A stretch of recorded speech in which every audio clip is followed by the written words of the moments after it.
मकसद है कि देश के अंदर में अलगाव पैदा करना, दूरी पैदा करना, और इस काम को इसलिए वो कर रही है क्योंकि वो बड़े देश के पूंजीपतियों की चहेती सरकार, देश के बड़े बड़े जो पूंजीपति अडानी अंबानी कारपोरेट के लोग हैं उनकी सरकार, उनके हित में वो काम कर रही है। देश की सारी संपत्ति जो है वो अडानी अंबानी को दे दी। रेल पर जो हम लोग चढ़ते हैं ये जनता की संपत्ति थी, हम लोगों की संपत्ति थी। हवाई जहाज हम लोगों की संपत्ति है।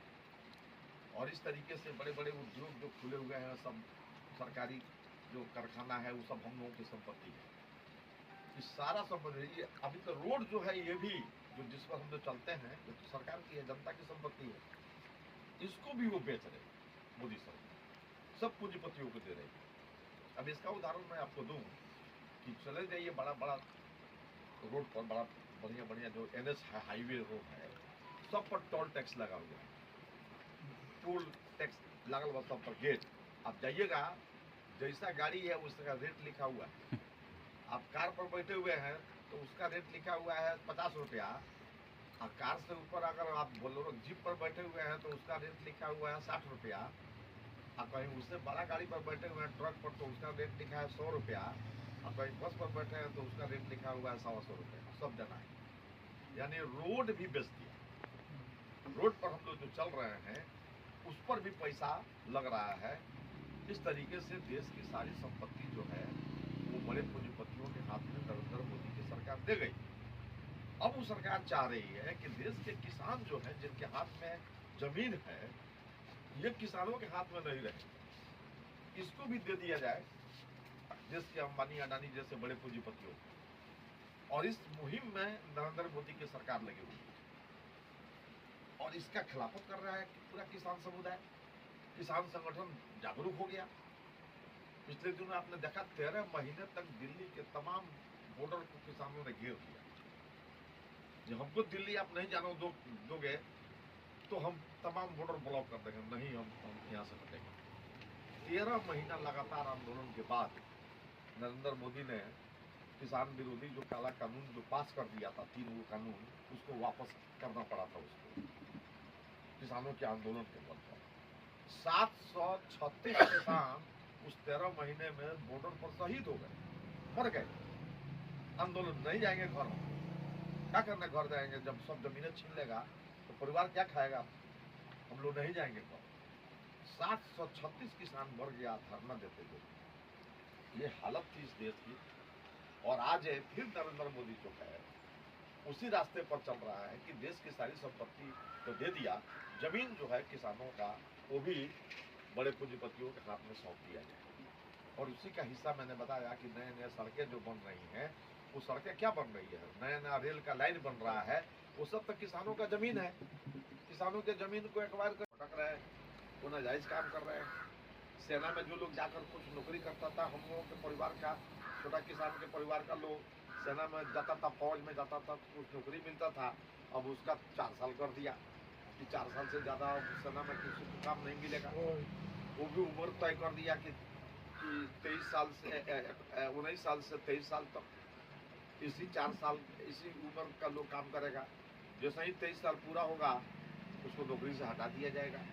अब बताइए कि नौकरी से 23 साल में जिस नौजवान को हटा दिया जाएगा, वो घर पर आएगा रिटायर होकर तो उसके साथ उसको कोई बेटी अपना देगा, कोई शादी करेगा। शादी तो 23 साल के बाद होता है, 24 साल 25 साल पर शादी नौजवानों का हो रहा है। तो कहेगा कि तो रिटायर होकर चला आएगा, तो नौकरी इसका खत्म है, कौन अपना बेटी का शादी करेगा उससे। ये हालत कर दिया है नरेंद्र मोदी। किसानों के साथ बहुत बड़ा नाइंसाफी हो रहा है। इसलिए खेत मजदूर जो हैं, किसान जो हैं, आज एकजुट हो रहे हैं। नौजवान जो हैं जुट गए हैं। तमाम देश के जो मजदूर काम कर रहे हैं, वो असंगठित मजदूर हो, चाहे वो रिक्शा चलाने वाला हो, ठेला चलाने वाला हो, चाहे होटल कारखाना में काम करने वाला हो, होटल में काम करना, सब संगठित हो रहे हैं, सब एक हो रहे हैं इस सरकार के खिलाफ। यही कारण है कि अब की बार ये सरकार जो है बहुमत नहीं बना पाई, और ये नीतीश कुमार के बल पर ये जो सरकार है वो चंद्रबाबू नायडू जो आंध्र प्रदेश में है उनके MP के बल पर सरकार चला रही है। तो आने वाले दिनों में ये सरकार जाएगी। अभी चुनाव हरियाणा में हो रहा है, सरकार वहां जा रही है, उनकी पार्टी भाजपा हारने। अभी जम्मू कश्मीर में चुनाव एक राउंड तक हो गया, बाकी राउंड का बाकी है, भाजपा वहां भी हारने जा रही है। वहाँ रैली में महाराष्ट्र में जो है वो जो चुनाव जो होने वाला है उसमें इनकी हार होने जा रही है, सारा रिपोर्ट जो है वो बता रहा है। तो इस तरीके से सारे लोग इस सरकार के खिलाफ हैं, और उसके बाद भी चूंकि बड़े पूंजीपति इसको पैसा दे रहा है नरेंद्र मोदी को, और पैसा के बल पर वोट खरीदने का जो ये काम करता है, और हिंदू मुस्लिम का बवाल करके तनाव पैदा करके ये वोट जीत जाएगा कि हिंदू लोग हमको वोट दे देगा, मुसलमानों के खिलाफ हम जब बोलेंगे तो इस नाम पर वो जीतना चाहता है।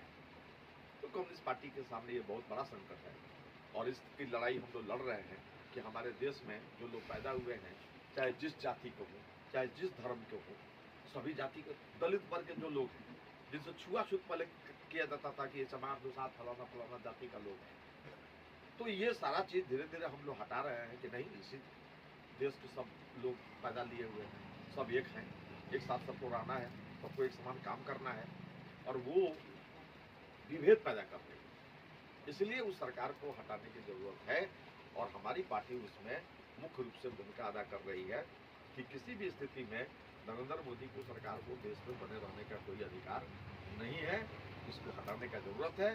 बिहार में भी चुनाव होने जा रहा है, अभी बस ये बीतेगा, अप्रैल के पहले मार्च में चुनाव हो जाएगा 2025 में, तो वहाँ बिहार में भी चुनाव होने वाला है, उसकी तैयारी भी हम लोग करेंगे कि यहाँ भारतीय जनता पार्टी को परास्त किया जाए। तो ये स्थिति है, और इसमें हम लोगों का सम्मेलन हो रहा है। हमारे महासचिव इसी बीच में हम लोगों से जुदा हो गए, अब पार्टी को नए सिरे से सचिव जो हैं वो बनेंगे, और फिर आगे का कार्रवाई जो पार्टी का है वो चलाएंगे। तब तक हम लोग सम्मेलन अपना जो है विधिवत चल रहा है।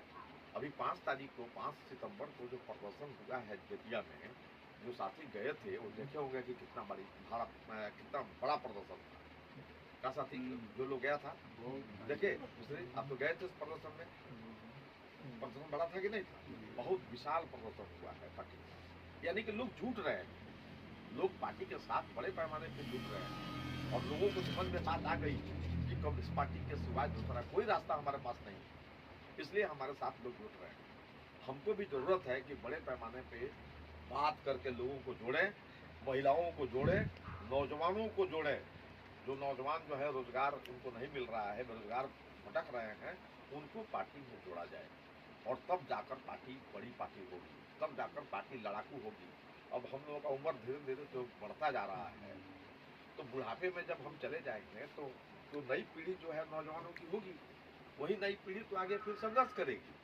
तो हम नौजवानों को नहीं अपने साथ जोड़ेंगे तो हमारा पीछे का संघर्ष जो है वो कमजोर पड़ जाएगा। इसलिए नौजवानों को जोड़ने का जरूरत है, ऐसा पार्टी भी महसूस कर रही है, और हम लोग भी इस चीज़ को महसूस कर रहे हैं।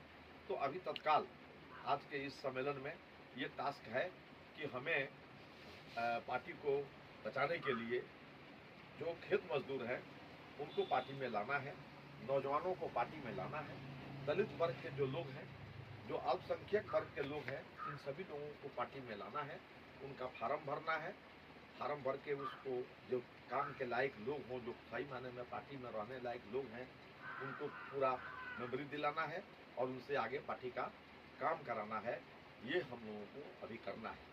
दूसरा काम ये करना है कि कॉमरेड सीताराम येचुरी के मरने के बाद बिहार लेवल पर, पूरे राज्य के स्तर पर श्रद्धांजलि सभा करने का निर्णय हम लोगों ने लिया है।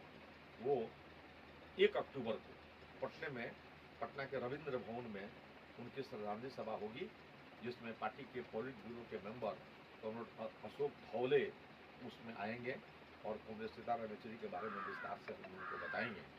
तो 1 तारीख को यानी कि 30 की रात में यहाँ से हमारे जिला से साथी लोग जाएंगे, और उसमें यहाँ के साथियों को भी चलना है पटना, और 1 तारीख को जो वहाँ कार्यक्रम होगा वहाँ सुनना है, और फिर वहाँ से हम लोग जब कार्यक्रम खत्म हो जाएगा तो फिर चल देंगे ट्रेन पकड़ के, फिर अपने घर दूसरे दिन हम लोग आ जाएंगे।